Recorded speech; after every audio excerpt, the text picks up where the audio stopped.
just saw it with Miami Dolphins.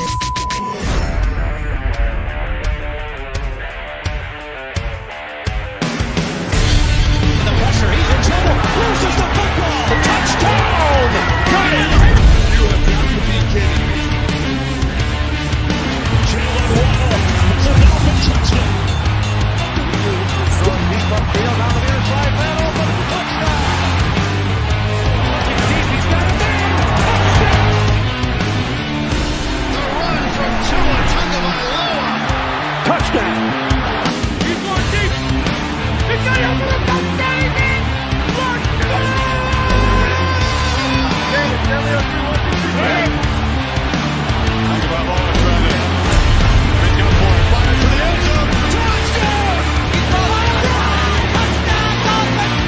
Beautiful day to be a Dolphin fan.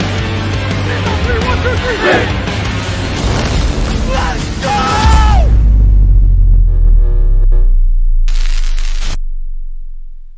What is good, Fin Nation? What's good?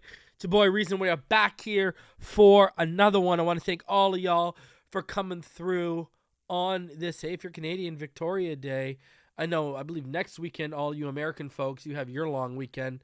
Us Canadians, we had it this weekend. So, I'm just chilling. Had some barbecue today with the fam. Fired it up. Fired the grill up. You know what I mean? So, hope all of y'all had a fantastic Monday. If you had to work, I hope it was a good day for you. Hey, if you're living in South Florida and watching this, I guess every day is a good day for you right now with the way the Heat and the Panthers are playing. Unbelievable stuff. Unbelievable stuff. I mean, one thing we can all unite across, whether we're north of the border or south of the border, we all hate Boston sports teams. It's unbelievably, it's great. It unites us all. It's beautiful stuff. Personally, if you want my honest opinion, I wanted to see the Heat take on the Lakers in the finals because I wanted to see Jimmy beat Braun because after, Braun and that whole Super 3 ditched Miami, well, not Wade, but, Bosch, his body fell apart and Braun took off. I would have loved to see the Heat exact some revenge with Jimmy in the finals. That'd been pretty sweet, but it looks like instead it's going to be Jokic and the Nuggets. So that's interesting stuff going on. And those Panthers, man, those Panthers. And shout out to Coach McDaniel. Have you ever seen a coach this involved, with South Florida sports? I mean, hell, the whole team is. They go to Panthers games throughout the regular season, not just in the playoffs. They obviously showed their support for the Heat. It's beautiful stuff just to see the Sports City United down there in Miami. It's it's a good year for South Florida sports. Let's hope that rolls in to next season with the Dolphins, right? So, I got a few things I do want to talk about before we get into that, though. Today, we're obviously going to talk about OTAs. We got a lot of stuff to go over regarding OTAs, show some videos. We're going to talk about Davante Adams naming his top 5 receivers and where Tyreek landed on that. On top of that, some interesting AVG tidbits coming out, the big news coming out of OTAs. We'll talk about that today because that's something that's been talked about on this channel for years. So we're going to talk about that. Look over a Daniel Oifusi article. On top of that, a Bleacher Report predicting who their breakout players at 2023 OTAs and minicamp are going to be, as well as the NFL's new third quarterback rule that got approved and how it affects Skylar Thompson. Aubrey Miller's UDFA contract stats are out, and they are very interesting.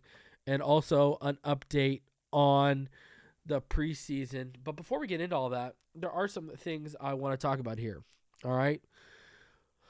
Let's start off with the New York Jets. I'm sitting there scrolling Twitter today, relaxing, just finished my nice steak, just chilling, and I see that the New York Jets, and I know everyone made a big deal last year about the Miami Dolphins social media team tweeting out not overly favorable throws from Tua Tagovailoa to Tyreek Hill.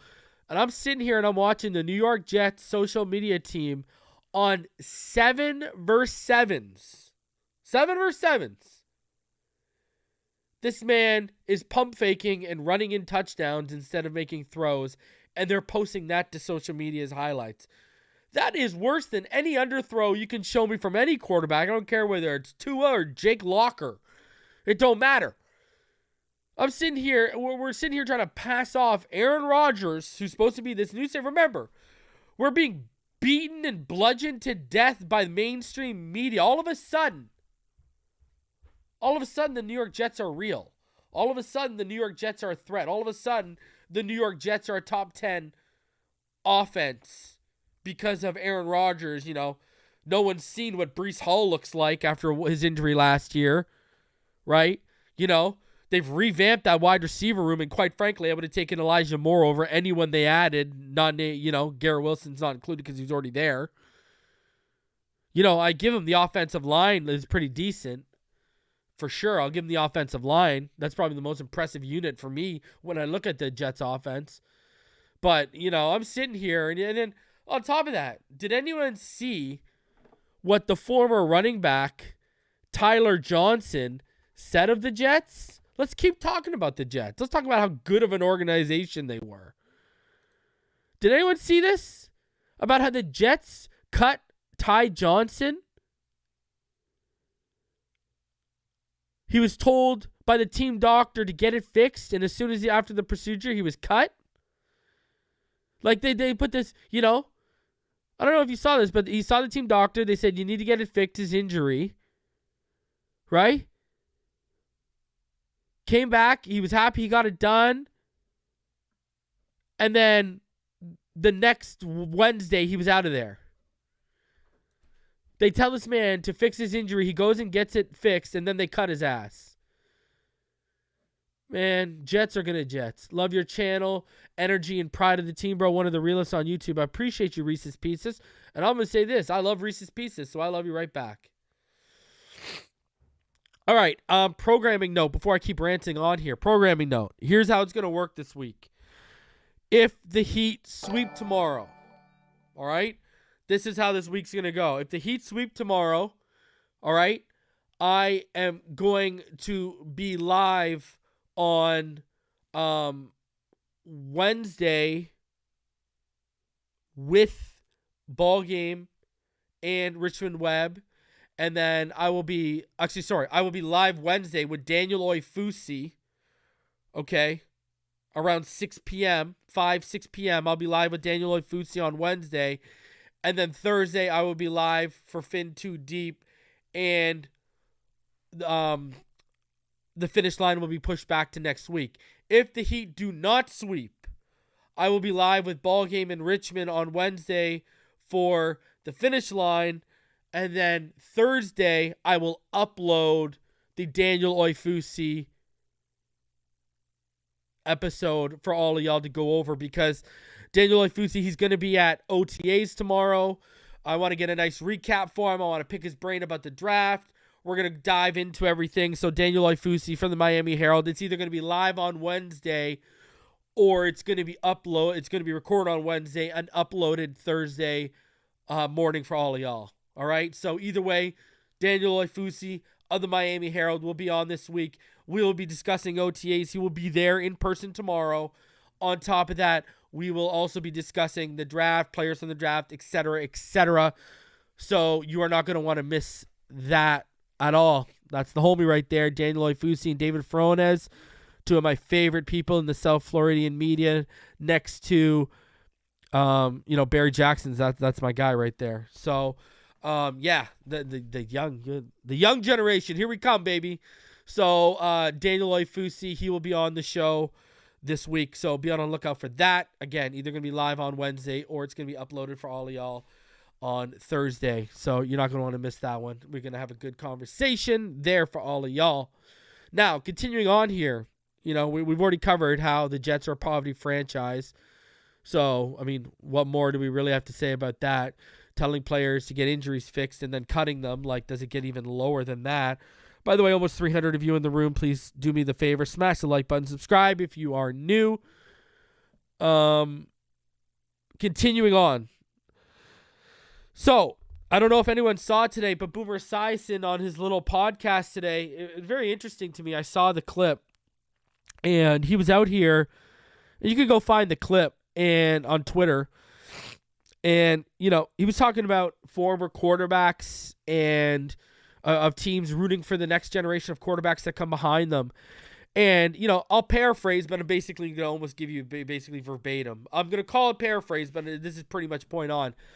So he talks about how he roots for Joe Burrow to be successful and he wants Joe Burrow to be good. And then he goes on, he talks about Jim Kelly and he talks about how Jim Kelly roots for Josh Allen to be good.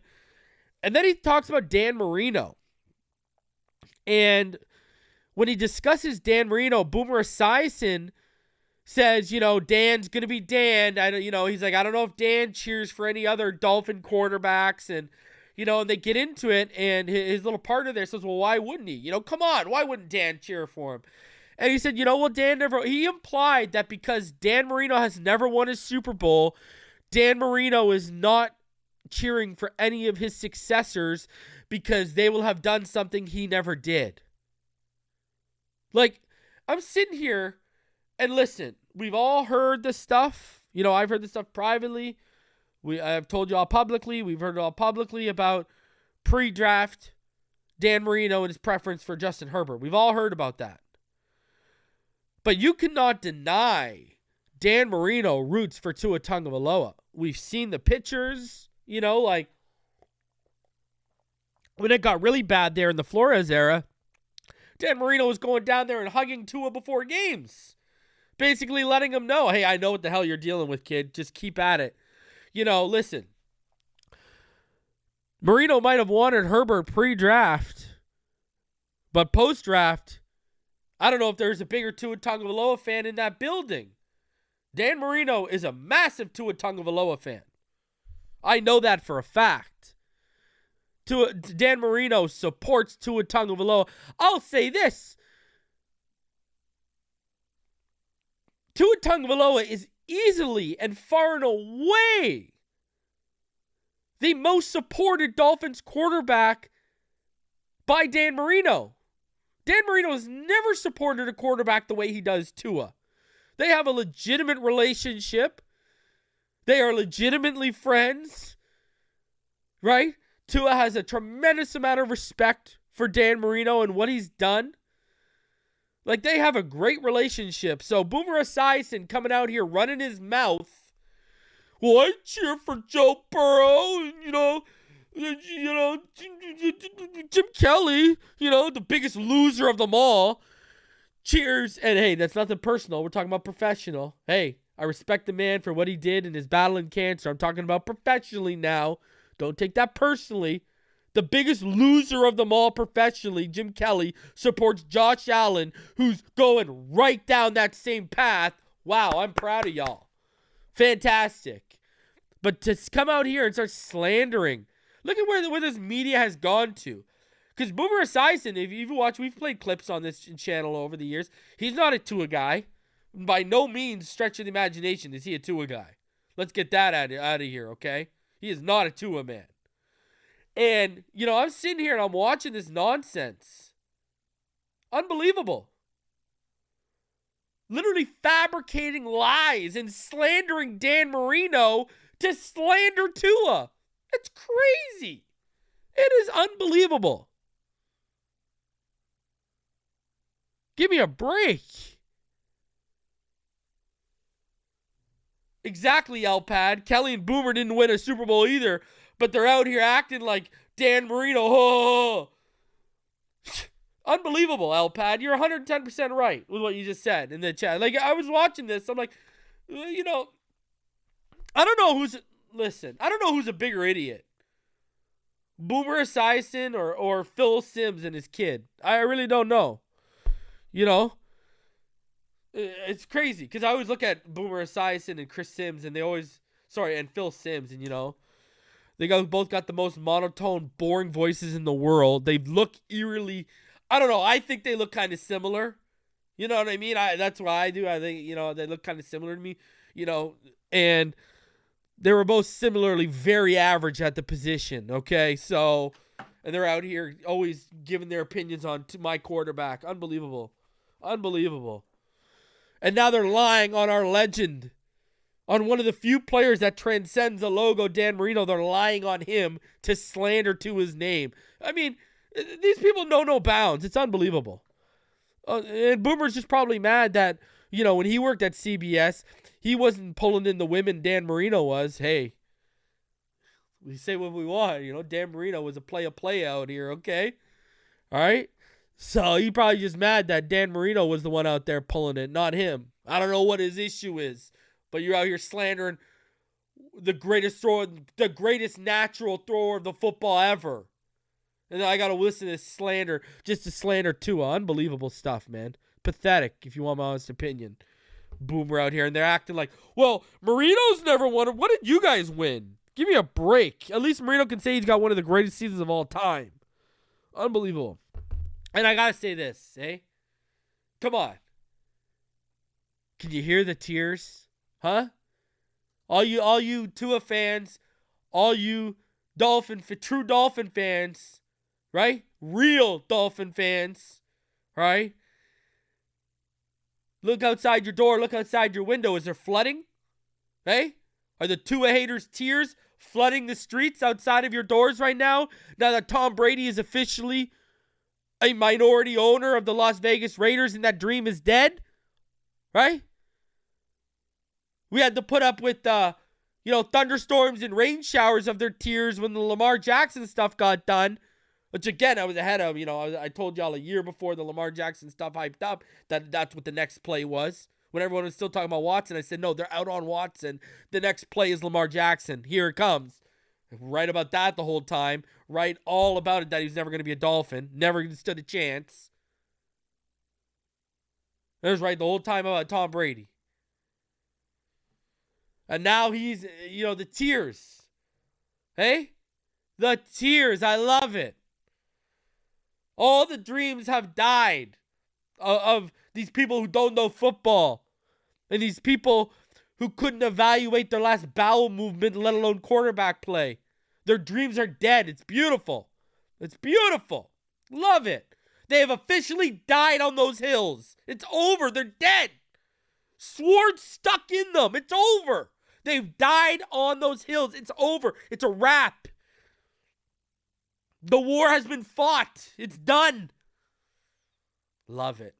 I love it. I'm here for every minute of it. Because you know what I did? I walked up with all of us real Dolphin fans, all of us who believe in our quarterback, and you know what we did over your dead bodies on those hills? We goddamn staked a Miami Dolphins flag right in the backs of you fake fans. That's what we did, huh? Love it. Beautiful stuff. Whew. Man, good time. Good time. Football's back. You can feel it in the air. OTAs are here. You know? Energy's real. It's beautiful. It's over. It is over. He can't even fill in if anything goes right. It's done. Over. Wrap. And all of you who hate Tua, who are the same Flores apologists, your boy cost us some draft picks for nothing. For nothing. Just saying. For nothing. So you go apologize for the coach that almost ruined a top 5 pick that we've seen the ceiling of is MVP-like in this system, who cost us draft picks because he's a rat on top of that. You go continue to be apologists for that, huh? Yeah. People want to be apologists for that. I'll tell you this much. Hey? I wouldn't do any business with those type of people. Those are the last type of people I'd trust. Just saying. Because now, we're the ones who got screwed in the end, and we got nothing out of it. Nothing. It was all for literally all for naught.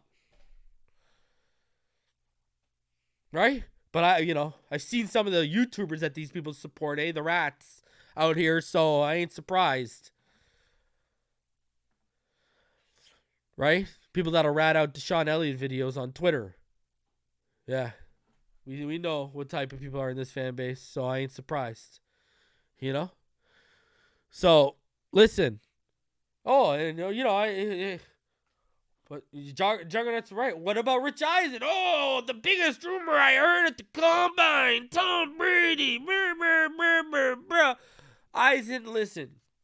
Just because you go hit the track for charity.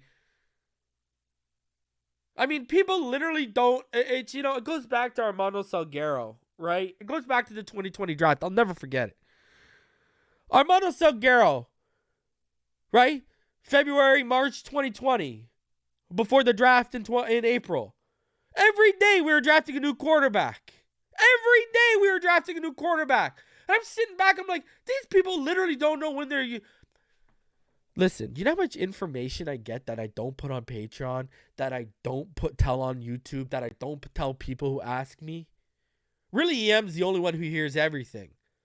Because he's like my timestamp, my real-life timestamp. He's really the only one who hears everything from me. But you know how much I don't talk about? Because these people can't even realize when they're being used. When they're being played through the media. They can't. These journalists can't even realize when they're being played like freaking fiddles. Like, it's unbelievable. You gotta have it's not some crazy innate ability you gotta have, but you gotta have some, some common sense and some logic, and you got to siphon, and you got to start picking and choosing what makes sense, what you feel like from who told you what has a chance of striking gold. Not put all the fools going out there. And I'm watching this, and I've seen a lot of people on Twitter and YouTube. They got sources now ever since ever since I started popping off and getting things right with people in the building who were telling me things. Now all these other people got sources, and everyone just throws stuff at walls, and it happens in our own freaking media. Happens in our own media. I'll never forget watching Armando Salguero. This guy, it was a new quarterback every day. One day we're taking Tua, the next day we're trading up for Joe Burrow. Then we're going to take Herbert and piss the fan base off. Then we're going to trade back and take Jordan Love. Then maybe we're going to take Jacob Eason in the second round. Holy jeez. My God. Unbelievable. Unbelievable. I can't wrap my head around it. Anyways. At least we'll have one of the good ones on this week with Daniel Oifusi. Because I do think him... David and, Barry, I think those are three of the best guys right now out there, I'm going to give Joe Shad some love because not only did he turn around and see the light with Tua, but he also supported me and this channel big when we dropped the Salty Tua merch. So Joe Shad is always going to get a pass from me for that. But other than that, hey, unbelievable. Anyways, let's get into this. Let's get into OTAs, everything. In case you guys didn't see, I've put together all the relevant clips from today. If you missed them, here is what you missed, the highlights from OTA. All right? You see, look at the man. Jaylen Waddle gets the orange jersey, baby. Let's go. People don't remember the orange jersey is for practice MVP of the prior practice. So Jaylen Waddle right now, he is that dude. Look at that. I want that jersey. I would, give me that autograph to hang it up just because of the rarity of it. Shout out to Jaylen Waddle. You know what time it is. Who's going to be wearing it tomorrow? Get out of those stances, baby. Explode. Look at that. Elijah Higgins, baby. Putting in that work. Uh-oh. Elijah Higgins putting in that work. Crisp. Receivers getting off. Let's go. If y'all didn't see Chosen's, DB's locked in. You're going to actually see, get ready because you're going to see, I'll tell you when he comes out, but we're going to see Jaylen out here backpedaling soon. I believe is he the next one up? No. There he is. There's Jalen Ramsey right there, backpedaling. Look at the cut. Woo-wee! Jaylen, let's go. Look at Van Ginkel and Baker getting in on it. Van Ginkel's a man we're going to talk about tonight.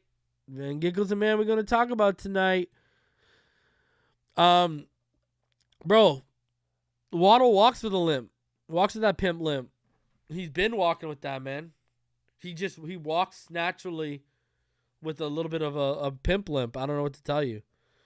Sean, I hope they bring those. Man, come on, man. I even like the color rush with I got my Landry color rush that my wife got me back in the day. Is one of my favorite jerseys ever.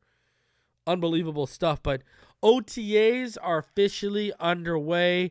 Day 2 is going to be tomorrow, so we'll be live tomorrow. And then we're going to have Daniel Ifusi on. And we're gonna dive into OTA and pick his brain from a man who is going to be there. But obviously the big news coming out thanks to Cam Wolfe today. If you guys didn't see what it was, this is what it was. All right, Cam Wolfe. Well, guess what? He said for his things to watch, I'm told to, number one, started off with a bang. Said, I'm told to expect Andrew Van Ginkel playing more inside linebacker. What other changes in Vic Fangio's defense? So right there set everyone ablaze because we already knew Fangio contacted Van Ginkel personally and talked about his usage and how he was going to use him and how he's a fan of the player. And look at that. Now you're seeing they're going to try and get his snap count up by moving him inside. Other things he likes, Tua Tagovailoa's first team drill since Christmas concussion, which new additions Flash, who is defense's vocal leader. And he said more on the Andrew Van Ginkel inside linebacker nugget. Dolphins lacking some proven depth at inside linebacker behind projected starters Jerome Baker and David Long. Deep right outside linebacker, look for Van Ginkel to get reps with second team alongside Duke Riley early. Channing Tindall and UDFA's working in too. I got to be honest with you guys. This gives me a little pause and a little worry about Channing Tindall. All right. We knew last year the reason why he wasn't seeing the field was because he wasn't grasping the playbook. Now we've got a whole new defense, whole new terminology, and we're seeing they're more comfortable with moving Andrew Van Ginkel inside than they are giving more reps to the guy they drafted in the 3rd round last year. That's not I'm going to tell you this right now. That is not encouraging news for Channing Tindall. That is not encouraging news at all. All right? Listen, this is also something me and EM have talked about when we used to do the Tuesday night panels all the way to, I've been talking about it this offseason. I've been bringing it up on this channel. Andrew Van Ginkel at interior linebacker has always made sense. You see the athleticism. You see his nose for being around the football. He flashes instincts. He's actually decent in coverage. I've said he's better than Jerome Baker and Atlanta Robertson, these guys. Remember, the past couple of years, me and EM have been preaching for him to get looks in interior linebacker because of the lack of instincts and coverage abilities back there. And the fact that Fangio sees it now, I know EM was really hyped in my text today because that's a W for us when a defensive genius lines up with the things we've been saying about a certain player's skill set. And, now, I think this can work. I think Tindall, this isn't good news for Tindall because I think Andrew Van Ginkel, people aren't going to like what I'm going to say, but I'm going to say it. I think Andrew Van Ginkel will be better than Jerome Baker at that position. The only thing Jerome Baker's going to have over him is athleticism and pursuit speed. But the athleticism isn't a massive gap. The pursuit speed is. But, with his instincts, I think he can see the holes and fill them quicker. Sackman, that's who I wanted. That's what I said. And he went very next pick. And that was one of my man crushes. And that man was playing next to who? My previous year's man crush at the position, Nick Bolton, in the Super Bowl championship. Leo Chanel should have been the pick. I said it then. I'll say it again. Yes, I love Tindall's skill set, but Chanel should have been the pick. Leo Chanel should have been the pick. I said it then. I'll say it again. That's not to say Tindall can't work out. That's not to say Tindall can't be anything. I'm not off on Tindall. The guy's got traits for days. But this is going to take, I don't think we see it like, you want my honest opinion? Well, we'll talk about it later when we show some financials. But Aubrey Miller is probably going to, could pass him, I think, this year too. If you want my real honest opinion. I think you are not going to see Tindall start making that, getting over that learning curve in this defense till next year. When we got that information we got about him having a problem grasping the playbook, etc., see, that's why, remember all the people say, now you're seeing what really looks like when someone can't grasp a playbook. Right? They tried to make it out like Tua a couple years ago when we told y'all what the real deal was with Tua. Tua and a lot of the players didn't like the playbook, didn't agree with a lot of the play calling, thought it was archaic, and he was just being polite and not throwing, an old, aged offensive coordinator under the bus. Now you're seeing the reality of someone who can't grip a playbook. It's Channing Tindall. They're moving guys around, and we're going to probably end up ahead of them on the depth chart. Now, Channing Tindall is the reality of someone who can't grasp a playbook, not Tua Tagovailoa. We had already told y'all, look at how quickly the coaches raved about how quickly he's grasping the playbook last year, Tua. We told y'all that whole spiel was just his way of not throwing the offensive coordinator under the bus. Right? So, this is the reality of it. You're seeing a player, right? Okay? You're seeing Channing Tindall slip a little here. We never saw, Tua really slip after Chan Gailey left. He's climbed. FSU baby, $20 donation says, brother, you the motherfucker, man. But this is from the chat, brother. Appreciate you, FS, baby. But yeah. So, Channing Tindall, listen. Hey, I don't think he's a bust. I don't think he's anything like that. I think you got to see next year, year 2 in this defense. Let's see where he's at. If he gives us some impact plays, if he jumps off the screen a little bit this year, color me happy and in a good place. But I'm expecting it after everything we were made privy to publicly. You know, I can only imagine how ugly it was privately. And with that said, you know, it's the same thing of what, you know, you heard how far behind Skylar was when McDaniel talked about him, right? When he said our offense and our players are at a certain place and Skylar isn't, right? Paraphrasing, but that's basically what he said. And it's the same thing with Channing Tindall. You know, you got this linebacking core, they're in a certain place. Channing Tindall just isn't there yet. So, we'll see. We will see how it works out, but man, you got to ask yourself a little bit about where Channing Tindall sits in all of this. Is this an indictment on him right now a little bit? You got to ask yourself. It's a okay question to ask, but I do still say give him till year 3. You know, I always say 3 years with players, so you got to give him till year 3. Just a little bit more on that. Barry Jackson expanded on Cameron Wolfe and said, you know, he's told the thinking is to get him on the field more. This is about snap counts. He's still going to play outside linebacker and base. While getting up to speed on playing inside linebacker in some situations, including nickel. Fangio likes him. He's very, very productive. So, again, this comes down to they want to get him. It's about getting snaps. It's about getting snaps for your good players. That's what this is about.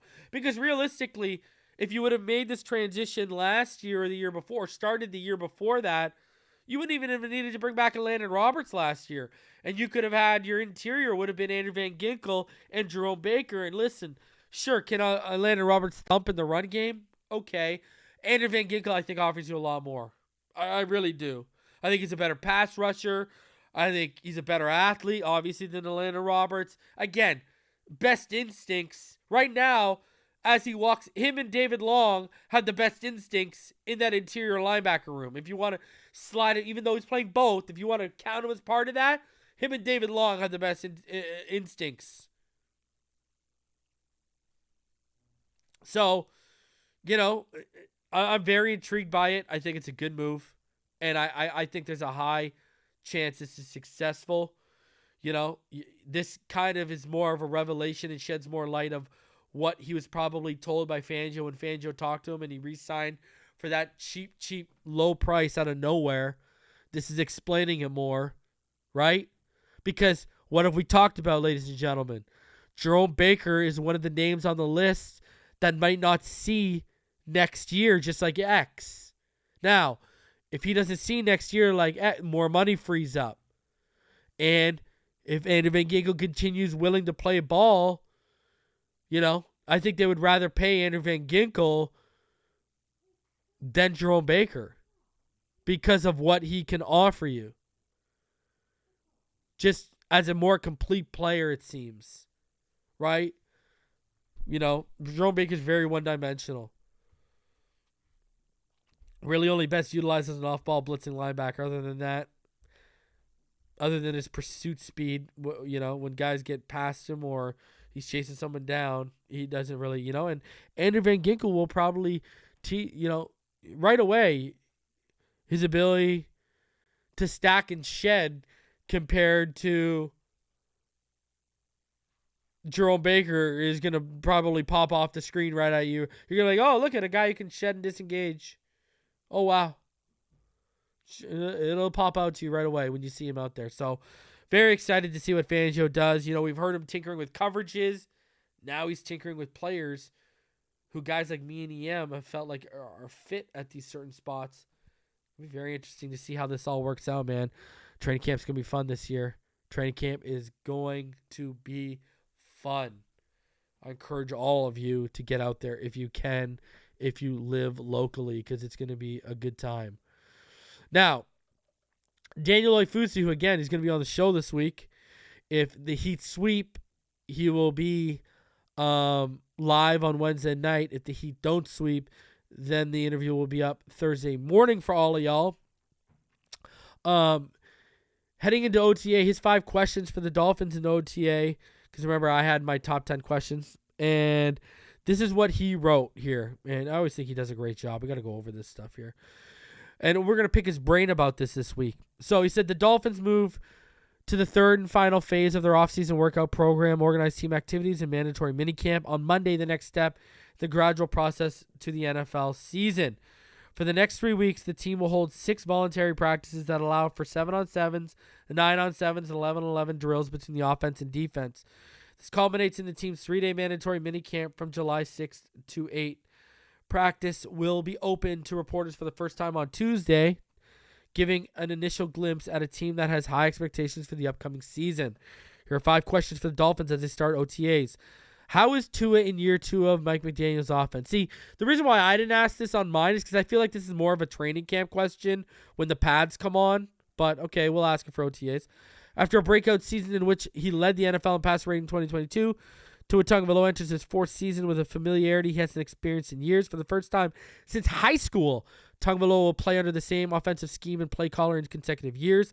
This time last year, the Dolphins were laying the groundwork for a new offense, and some likened it to learning a foreign language. Now, the continuity should allow Tagovailoa to start OTAs with a solid foundation, progressing with concepts that brought much success last season, while also experimenting with wrinkles to expand the offense in 2023. While all team drills are non-contact, OTAs will be notable as Tagovailoa's first set of team drills since his 2022 season effectively ended after a diagnosed concussion last Christmas Day. Is there an update on players who missed 2022 with injuries? And this is what I asked you, right? The Dolphins were struck with several notable injuries in 2022 that tested the team's depth.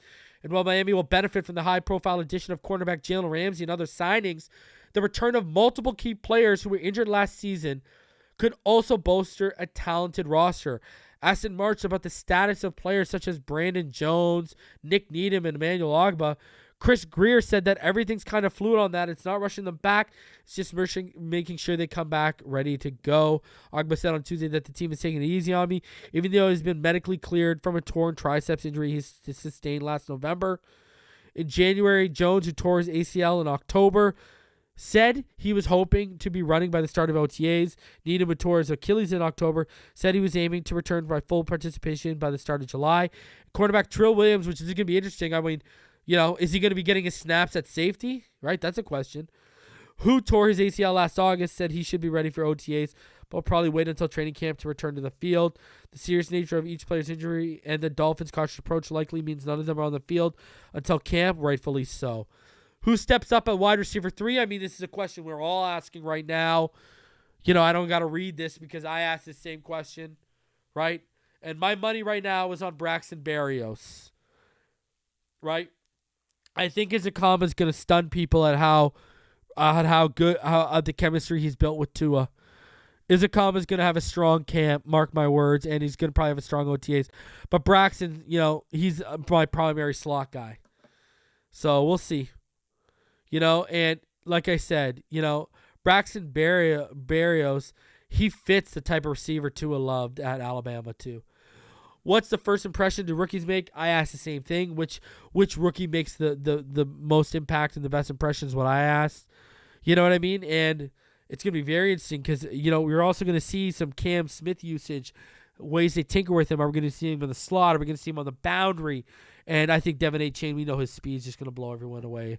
You know, and also, how's Elijah Higgins going to look at tight end? Are any of the UDFA's guys going to, you know, are they going to pop off? And does Vic Fangio's defense hit the ground running? For as well as the Dolphins' offense played when Tagovailoa was in the lineup last season, the defense may face greater expectations in 2023. Although they ranked 24th in points allowed all season, it has a defense that features all-pro talent, rising stars, and quality depth on all 3 levels of the unit. And now Fangio, one of the preeminent defensive minds in the NFL, is overseeing the group. The Dolphins are still in the early stages of installing a defense that will be philosophically different from previous years. But Fangio, who didn't coach last season in what he called a sabbatical, has concocted new coverages he's hoping to unveil in his return to the league. OTAs will be start of a fascinating head-to-head between McDaniel and Fangio. I've said that.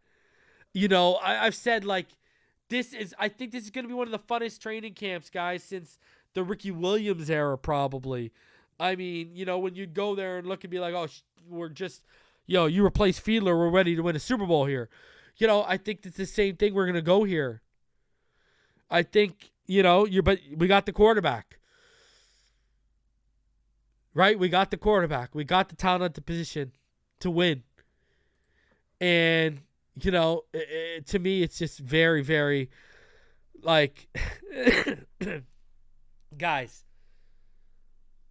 this is going to be a very exciting camp. Like I said, if you are local, get down to as many of the open camps as you can, because it's going to be an awesome, awesome time.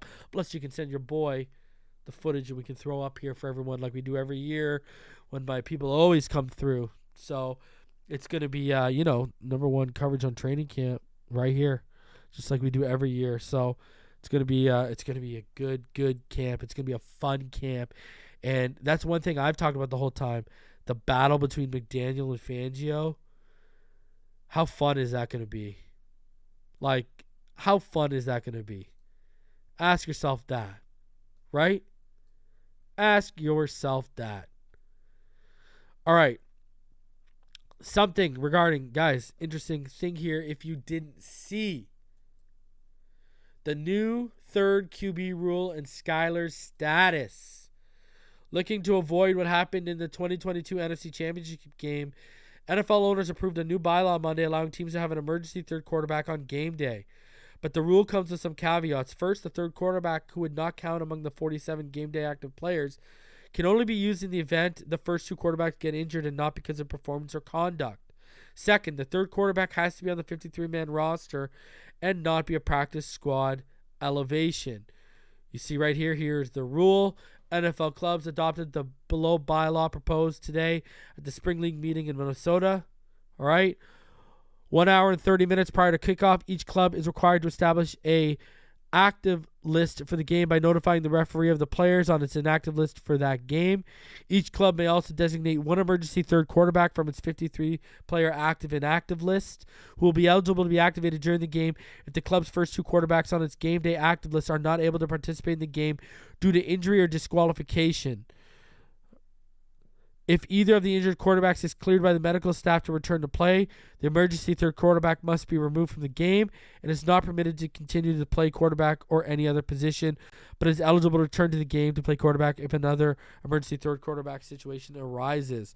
A club is not eligible to use these procedures if it carries three quarterbacks on its game day active list. So, the bylaw was passed after the San Francisco 49ers had to play all but one series of the NFC title game against the Philadelphia 49ers, with running back Christian McCaffrey taking snaps after both Brock Purdy and Josh Johnson were injured. So here we go. The Miami Dolphins were never forced to go to a third quarterback or a non-quarterback in 2020 despite having their share of injuries at the position. In fact, injuries forced the Dolphins to use more than one quarterback in 5 of their 17 regular season games. The Dolphins were among those teams that carried 3 quarterbacks on their 53-man roster in 2022.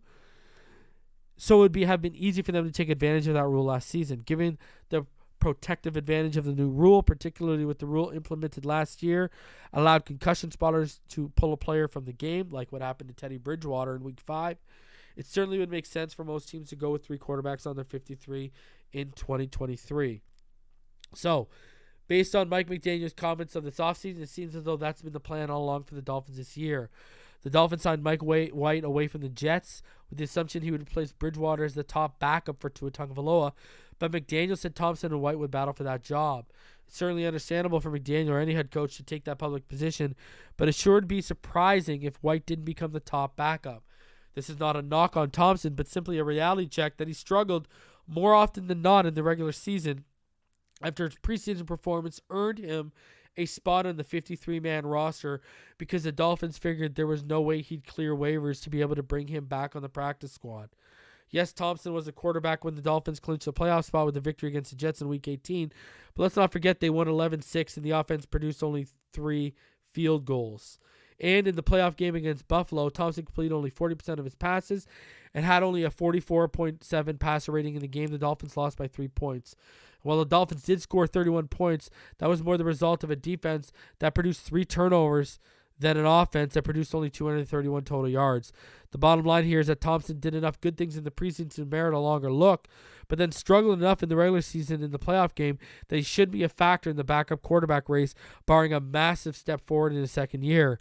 But the new rule just might have cemented his spot on the roster in case there were any doubts, because it'll make more sense to keep him as a 53rd player to get an extra insurance on game day as opposed to keeping a player who will be inactive more often than not, barring injuries. And I agree with that. This has kind of cemented his roster. And hey, we didn't want him to go in the practice squad because he'd get pulled away. But I've seen fans recently, these Tua haters and these Thompson lovers, they've really tried to say, oh, well, he suffered from drops. Are you crazy?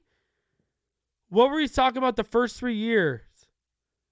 Tua was leading the league multiple years in drops by his receivers. Jakeem Grant dropping open touchdowns. But these people want to give Skylar Thompson that pass, who we've gone over the efficiency analytics, the EPA analytics. Skylar Thompson was the least efficient quarterback in the NFL last year, and it wasn't even close, while Tua and Patrick Mahomes were running away from the whole pack as the most efficient quarterbacks in the NFL. The delusion. It's unbelievable. These people must have their heads in their sky. But Skylar, he's locked in, and he's not going to hurt he's not going to hurt the roster, because I'm not a fan of keeping 3 quarterbacks. But under this new law, let's do it. Let's do it. You don't got to activate them. Guys, I don't know if you saw it, but Aubrey Miller Jr.'s financials were released. And Miami Dolphins linebacker Aubrey Miller Jr., he signed a UDFA contract, 3 years, $2.7 million. He had more guaranteed than Brandon Pilley. Aubrey Miller had $110,000 guaranteed. And it was a 3-year, $2.7 million deal. A little less than $1 million a year. This kid's making it, man. At least on special teams. I mean, we all thought Pilley was the most paid. We all thought Pilley was the one we had paid the most when we saw that $100,000 figure. And we see there's no one in front of Pilley since Jenkins left. He's got an easy path to make this team. You look at Aubrey Miller. Guys, you take in the struggles that are going on right now with Channing Tindall. I see a path for Aubrey Miller making this team. I really do see a path for him making this team. A 3-year, $2.7 million. He's an inside linebacker. We got no inside linebacker depth. You're talking about a former SWAC Defensive Player of the Year last year. Talking about an absolute stud. Over 115 tackles last year. Right? Great in coverage. Sneaky good in coverage. A vocal leader. Right? Daniel Ifusi was looking, he's going to be the leader. We got a vocal leader in this guy. He's Nick Bolton light. That's what Aubrey Miller is.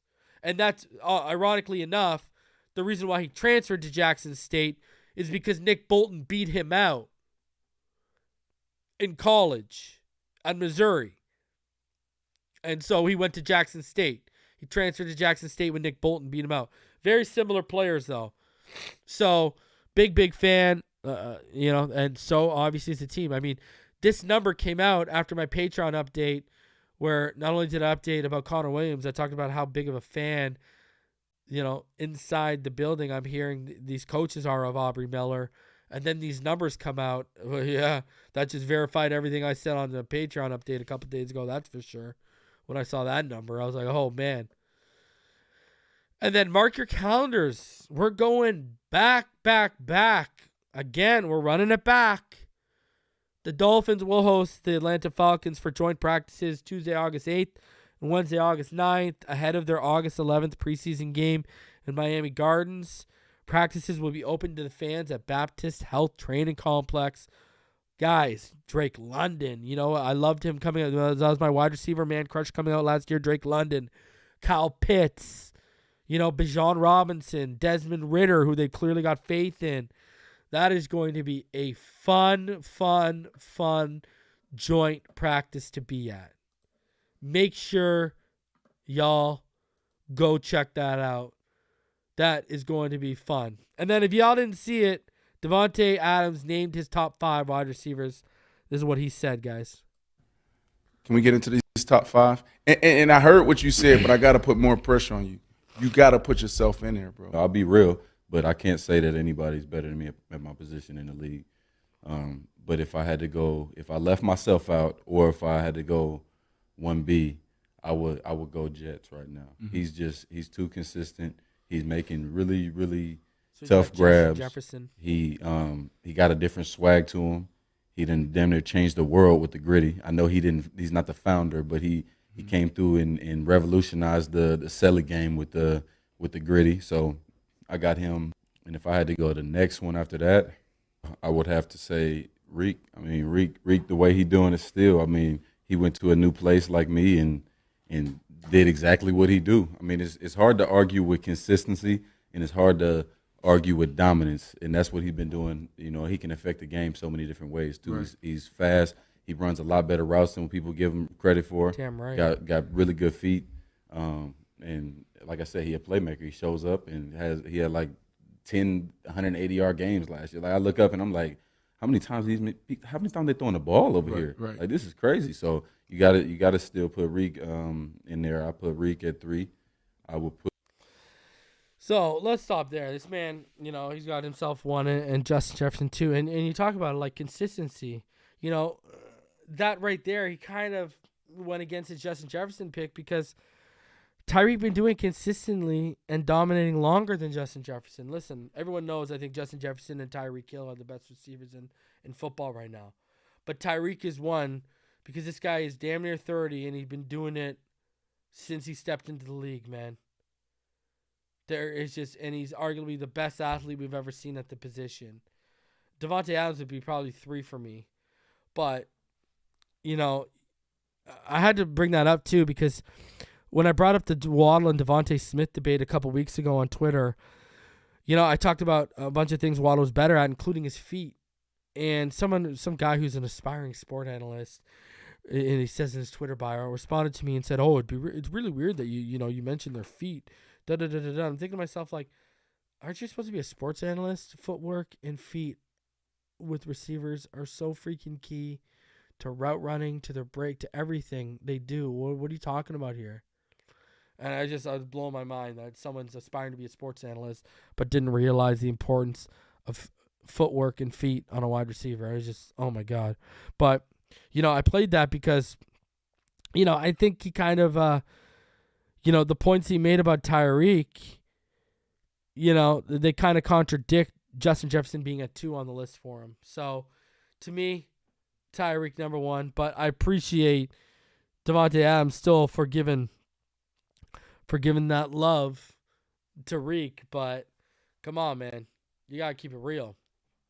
And I see everyone in the chats just showing mad love. Listen, I've already said it before. I'll say it again. I think Turk is going to push Bailey. I think too many people in this media who have been really wrong before aren't giving that Turk. That was a kid that should have been drafted, right? No one thought Michael Turk would be available as a UDFA. Everyone thought he would be drafted. And Mark, I did not forget Tyreek came into the league as a running back at all.